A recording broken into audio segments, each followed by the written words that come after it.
How's it going, guys? My name is LongBarrel. Welcome back to a brand new episode of Map Knowledge, a series where I teach you guys all about different maps and their tips and tricks on there. As you guys see, I decided to work on Overpass as my next map. On my channel, I'll play this map all the time. You guys watch me play. I'm mostly an A player, but I've played all the different kinds of positions and I'm pretty knowledgeable about the different little tips and tricks on this map. I decided to split this map into 3 areas. The first area is going to be the mid area, kind of revolving around connector, bathrooms, fountain area, and the rest of the map is divided into A site and B site. And keep in mind, when I refer to mid, I refer to this area, but I do have some pointers as to how you can utilize mid to hold long A as well. And we will also talk about connector and holding control of that as well. Overpass is a weird map because mid directly ties into A site instead of being an actual mid. If you look at the map, it's pretty much split into 2 parts. You got A and mid all around here, and then you got B site completely isolated alone. This is because of the elevation. But the thing about this map is that rotations can happen really quick,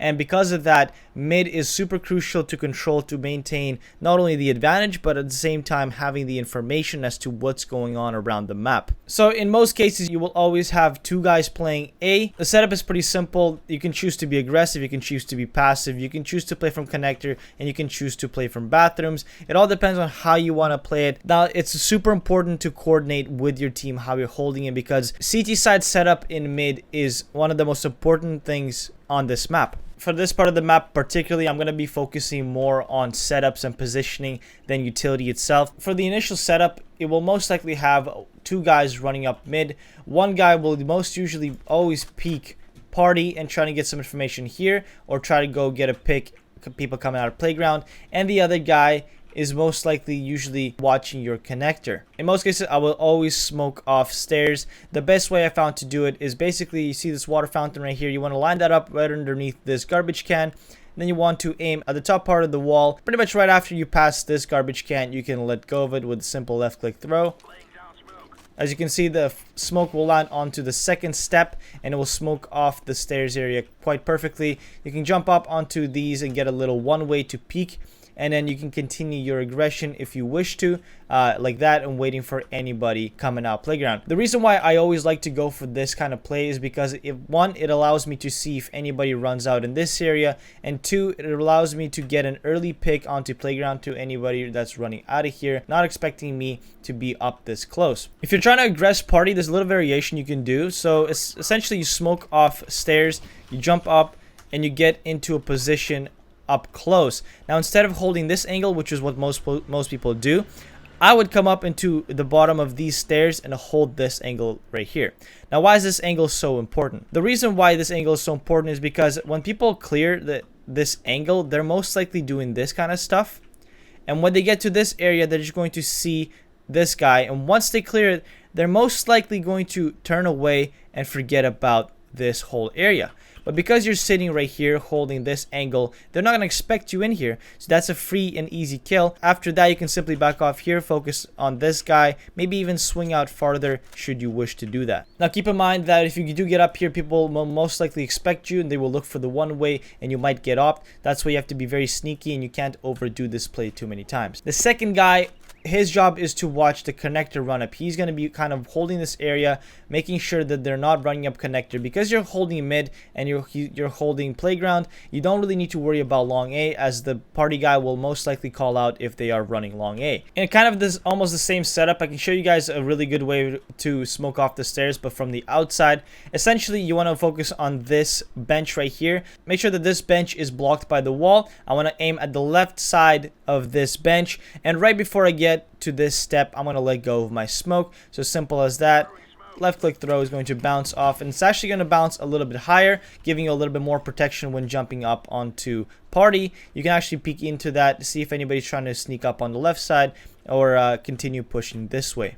One of my favorite setups is to set up a crossfire in bathroom, and the reason why this setup is so good is because, first of all, it allows you to keep control of mid while not really being exposed to that many angles. One guy's holding mid from the long side of bathrooms, and the other guy's holding long from the long side of bathrooms. Essentially, if you set up like this, kind of holding each other's angles. One, you're not letting anybody pass to A site without people knowing, and two, you're really close to each other, which means that if something goes wrong, you're able to help each other out and continue on fighting together, or if need be, just back off. So the guy that's closest to mid, his job is to kind of hold the party run up. I wouldn't face party particularly itself unless you want to catch someone off. Most cases, people running a party will pre-aim bathrooms, so that's why you just kind of step off to the right a bit. You will also hear anybody dropping down from party if they do make noise. That's where you will get a lot of information that way. Keep in mind, some terrorists will smoke off this area, which will deny you information.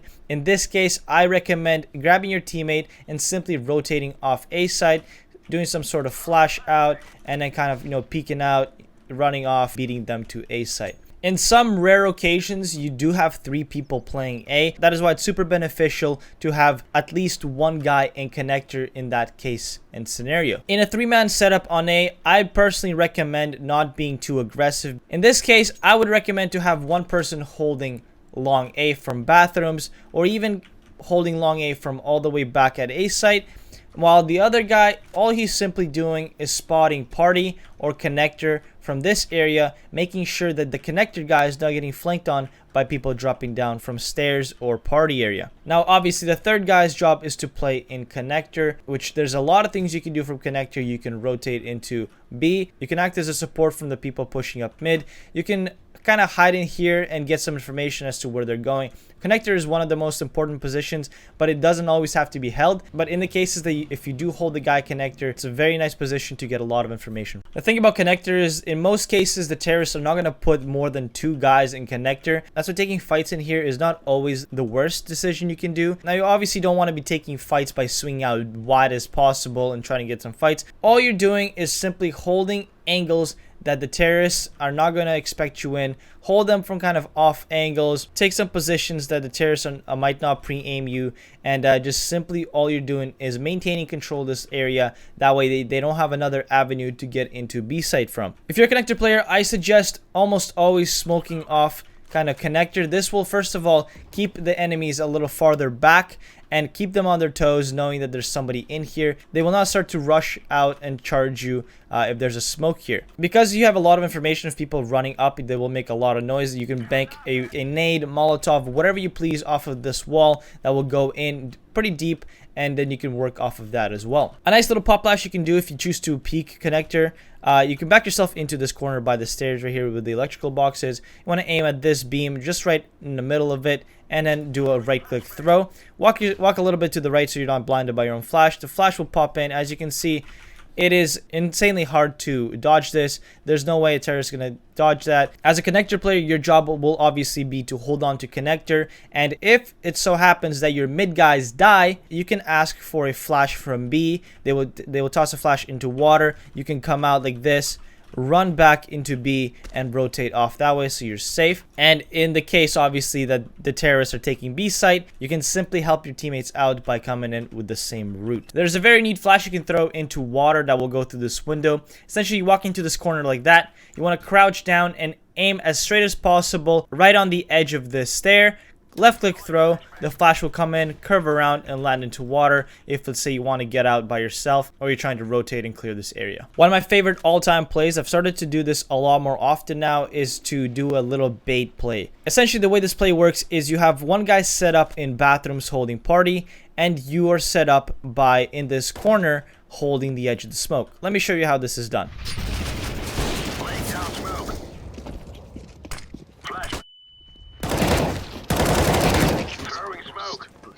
So as you guys saw, I smoke off stairs, I run up into this corner right here, and all I do is I simply crouch and wait for anybody running up. The distraction, in short, will mean that they're going to be focused on the guy in bathroom, and anybody that tries to rush him will jump down party, and I will get some easy frags. In the clip that you guys saw, I got a couple of kills just sitting in that corner. It's a super easy bait and switch play.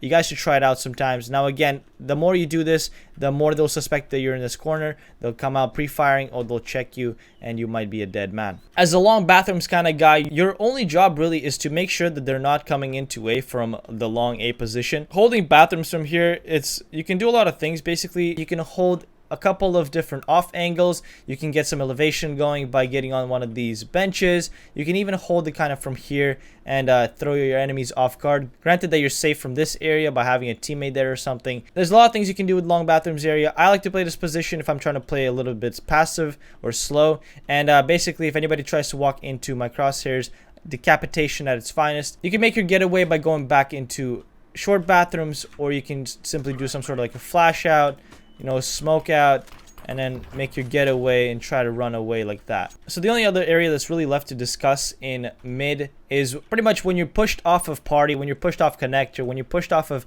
deeper bathrooms. You only have really one place to go, and that is to around this area, which is the speedway area we like to call. A lot of people hold an angle right here, which is almost usually pre-fired. I never recommend holding it. I might recommend kind of holding it from an off angle, off of this bench. You can hold it from inner bathrooms, holding an angle like this. Again, a pre-fired angle. Spice it up with a bit of an off angle, kind of holding it from here. Lots of areas to hide around this area. That's why it's so good. And keeping your enemies on the toes is always a good thing. I guess for the last play I want to talk about is trying to aggress fountain area. A lot of teams definitely like to push up fountain. They like to clear this out and continue their push, especially on ecos or against ecos. So it's always a good practice to lob a flash over the hedge here. The best flash I found, if you walk into this side of the wall like that, you want to aim at this little chimney. Just aim a little bit higher above it so you're not hitting anything. Left click throw. Watch where this flash lands. It kind of comes up and it basically blinds anybody holding an angle even right here. So people are going to come up like this, get blind. This guy can come up and you can get an easy kill. Because this map is so good for boosts, instead of doing trade secrets, I just decided to make one segment called boost spots. Mid alone has a ton of boost spots that I'm going to show you guys real quick, which you can get a really good advantage playing against your enemy. So the first boost is over here, which you will get a really nice angle onto the playground run out. It's a pretty simple one to set up. All you have to do is both of you get into party, you jump on his head, and you hold an angle like that. You're covered from ramp, and all you're doing is just holding this area. It might be smart to have a connector guy or to simply smoke off connector so you're not worried about it. The funny thing is, if you actually move a little bit to the left and get up on the ledge, you can now peek onto ramp and playground at the same time. Two very, very nice angles, as you can see. If you got pushed off of mid into bathrooms, there's a really nice boost you can do to get in to watch the connector run up. Just have a guy crouch on the stairs right here, get on his head, and then you can see the connector run out quite easily. The thing about it is that you're not exposed to the party area, therefore you just, if you get a kill, you can simply have your teammate throw a smoke, back off, and you're good to go. The second boost is right beside here. All you have to do is you get a guy onto the bench area like that. You get on his head. Now you can easily peek the people dropping for party and walking into bathrooms. At the same time, you can see people running out of connector. And this is one of the most OP spots because it's super hard to see someone's head on here. We actually do this boost a lot in our open games. It's super easy to coordinate if you have a teammate with you that's on the same page. For the fourth boost spot, you can abuse a little bit of a one-way here. You throw a smoke down like right here or something. Get up on your teammate's head through this flower pot area, and you can peek over the smoke quite easily. You see the connector run out. You can see people walking up right here. It's super, super nice. Play around with that. Have a good time. And for the last boost, it is from connector into the short B tunnel. Essentially, you want to get two guys into connector. You want to smoke off the tunnel right off the bat. You want to have a guy stand on the stairs, get on his head, and as you can see, you can peek into the tunnel and anybody that's trying to get into short B from here. And that's pretty much it for the mid side of things. As you notice, I didn't focus a lot on utility at all. Instead, I focused on setups and positioning. It's pretty much the key to holding mid. There's so many things you can do with your teammates. There's so many different setups you can run. Pointers for this map is to always have communication with your team, have really good setups, watch your angles, and that way you will not ever get caught off guard by the enemy team. In terms of utility, again, it's all situational. Just lob flashes over stuff, smoke stuff, use them in combination with your positioning, and I guarantee you will hold down mid with no problem. I hope you guys have enjoyed this video. If you guys did enjoy it, then make sure you leave a like on the video, and if you're new here, then subscribe if you want to see more videos like this. Next video, I'm going to be talking about how to hold A site and long A at the same time. Hope you guys have enjoyed this video. My name is LongBarrel, and remember, be water, my friends.